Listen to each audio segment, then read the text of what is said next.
Katie. And I'm Beth, and we also worked with James to produce this video. We spoke to a lady called Mrs. Cadoux about her experiences of the Blitz and working with the Quakers after the Second World War. We participated in this project because we were interested in how stories were passed down. We really hope that you enjoy her story.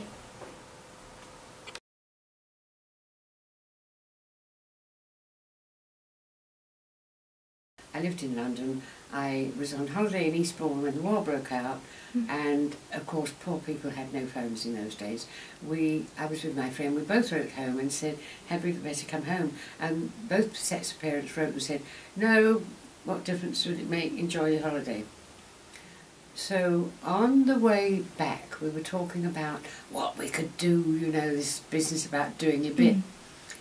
And I thought it'd be very glamorous to drive an ambulance.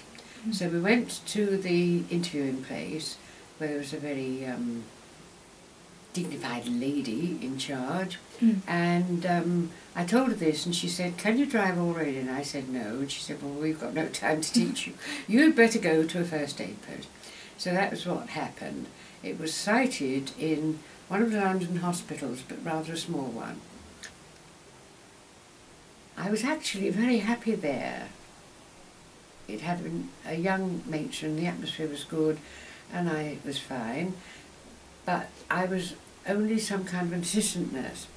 So when I decided that, oh, I think I'd really like to take full training, some of the nurses tipped me off that they weren't doing very well these days in their exams.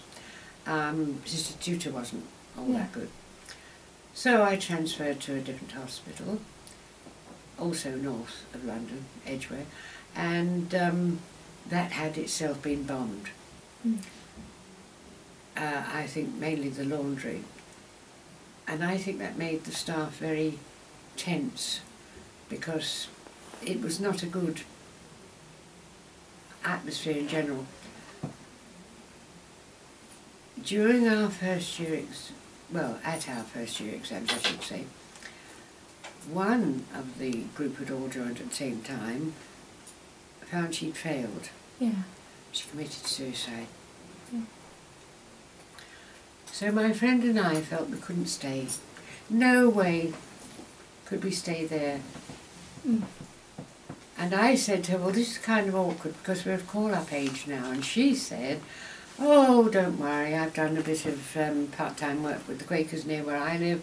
They'll be very glad to have us because we both were pacifists. That was the reason why we presented ourselves at a friend's house. The government had thought about evacuating school children, as everybody knows now, and pregnant women, but they hadn't thought what might happen to old people who got bombed out of the cities.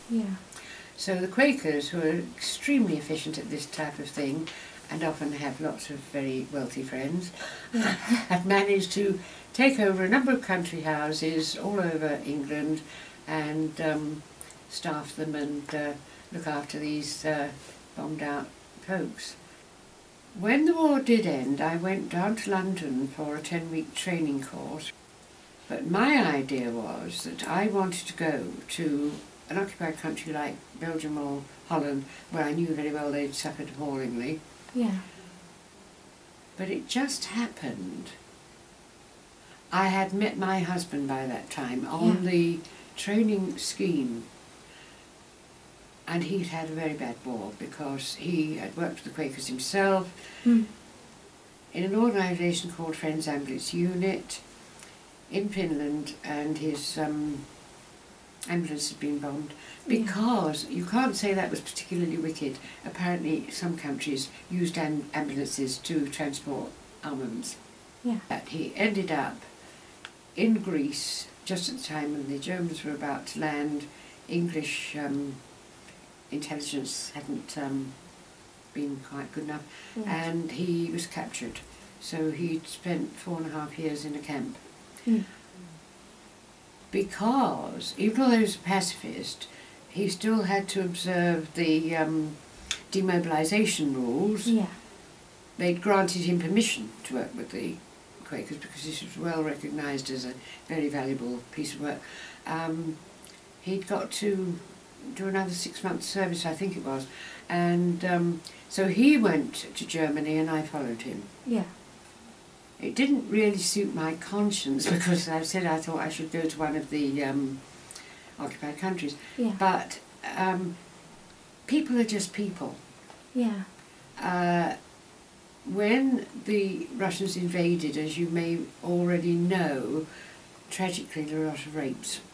And the babies born as a result of this, abandoned by the mothers because they couldn't afford to keep them.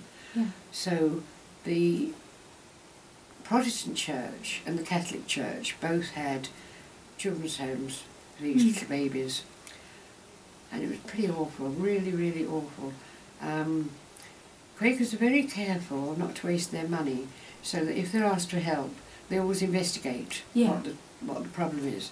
So my husband and I visited one of these homes once, and there was a poor little baby looking like a Belson survivor. Oh dear, very, very sad. But the nuns were lovely. Yeah. I could usually understand what people were saying to me, but we always took an interpreter with us because if you do a language yourself, you may know this, it's hard to think of a reply yourself. We got invited out because we became very friendly with this interpreter, and we went to what they call coffee.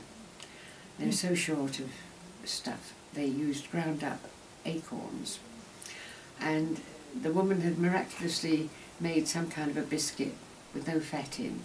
Oh God, what a penance that was, our going out. But we felt that was extremely important, you know, for good relationships. Also, just down the road from where we were billeted, there was an army unit. And this is something I always found very nice. You might think that army people would resent pacifists. Yeah. But there was a very good understanding between us. We went out to visit them in the evening. And I've gathered since from what I've read in the papers that this still happens, that the army respects what the pacifists are doing, pacifists respect what the army is doing.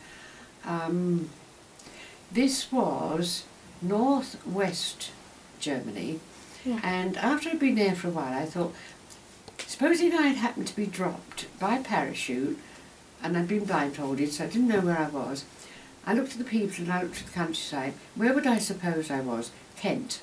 Yeah. Racially, those people are our cousins. Yeah.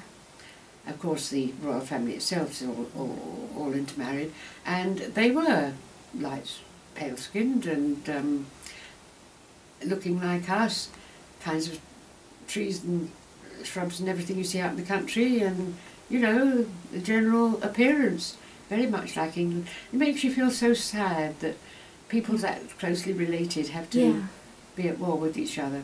Moral implications, which are important to me, and the financial and practical considerations, we'd live in an infinitely better world if we could stop bombing each other. Yeah. Because buildings are destroyed which have to be rebuilt, costs a heck of a lot of money. And one of the things I mind about the most is what I call the cream of our young men. This applies to the Air Force, because you must be, I should say, above average intelligence to learn how to control a modern plane. So what do? We lost more in training, many more, during that World War II, than were lost in exercises. Cream of our youth. Why have we got a lot of people with mental illness and, you know, with bad behaviours? Those young men could have been the grandfathers of another generation. That to me is a major tragedy. Yeah.